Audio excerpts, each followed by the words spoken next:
Honorable assistance, salam alaikum, bonjour tout le monde.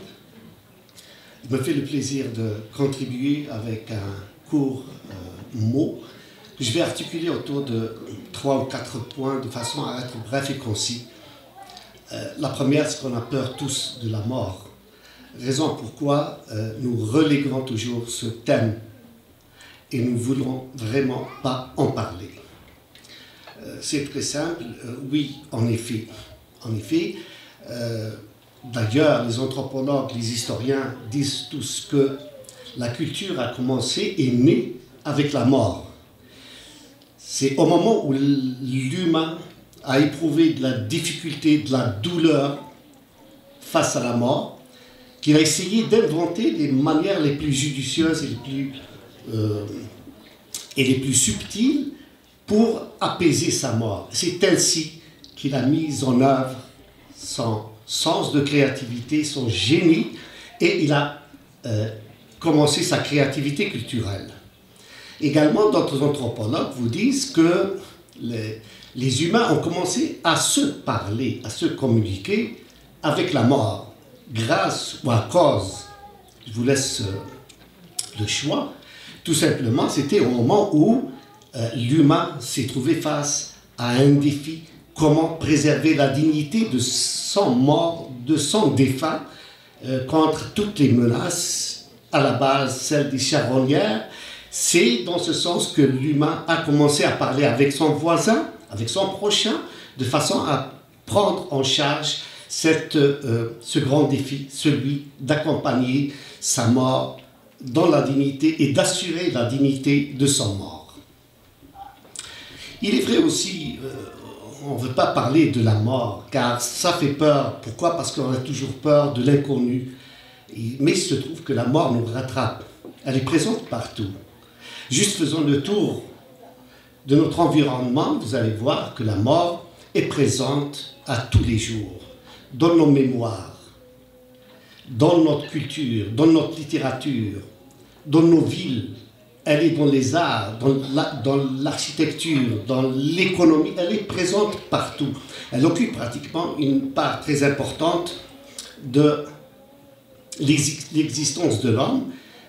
Donc elle se partage, je dirais, même plus, avec la part de la mort dans la culture et l'existence de l'homme.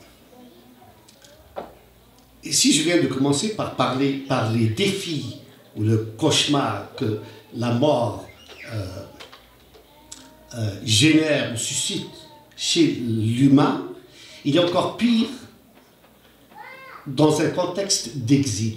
Et l'exil, il ne faut pas le voir d'une façon péjorative, c'est tout déplacement ou toute existence en dehors du milieu ambiant, du milieu d'origine, peu importe, par choix ou sous contrainte. Il se trouve que l'individu va encore subir le fardeau ou le fardeau et la pression de la mort encore doublement. Non seulement au milieu d'exil ou en contexte d'exil, la vie ou l'adhésion dans l'harmonie en soi est un défi, mais également le départ ou la mort dans la dignité en est également un autre défi. On est toujours soucieux de savoir de quelle façon allons-nous quitter cette vie et dans quelles conditions.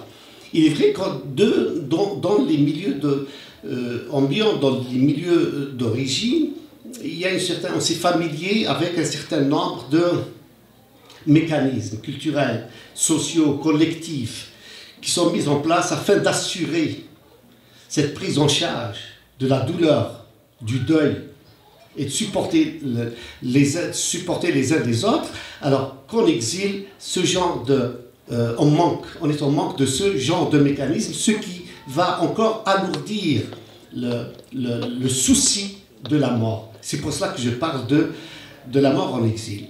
Pire encore, la mort en exil, ce sont les chiffres que je viens d'entendre. Il n'y a pas une semaine qui passe sans que quelqu'un interpelle les associations parce qu'ils se trouvent dans une situation de détresse face à la mort. Soit un corps non réclamé, soit des gens dans l'incapacité de subvenir aux besoins de l'enterrement de leur défunt. voici donc là où le problème devient assez défiant. Je salue dans cette perspective toutes les œuvres ou l'activité, l'intervention de l'association de la sépulture musulmane qui, malgré son jeune âge, elle vient à peine de commencer, ses réalisations sont là. Je suis très ravi et fier d'avoir participé déjà à l'inauguration du premier carré musulman à Laval. Mais je la salue également maintenant qu'elle est passée à un autre projet, celui du FAN. Il est vrai pour le FAN,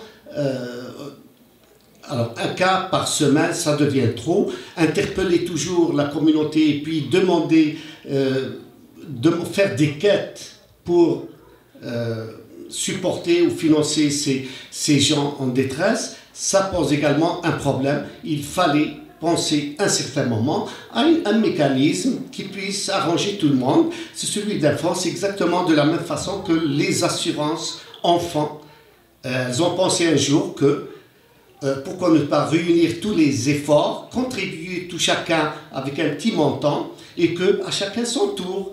Si c'est le tour de quelqu'un aujourd'hui, c'est tout le monde qui va le soutenir et ça serait à tour de rôle, à chacun son tour. Donc c'est de la même façon.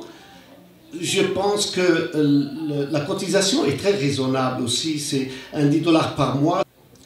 D'ailleurs, le prophète sallallahu alayhi wa sallam disait que toutes les œuvres de l'humain s'arrêtent à sa mort, sauf 3 dont l'effet reste durable. Sont les prières d'un enfant pieux et droit à l'égard de ses parents.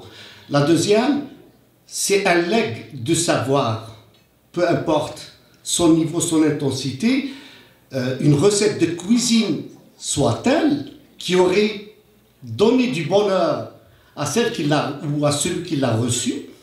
Et la troisième, c'est une œuvre de bienfaisance dont une contribution du même type que nous sommes en train de vivre aujourd'hui. Très important de réunir nos efforts et puis de contribuer, de soutenir ce genre d'initiative. Assalamu alaikum.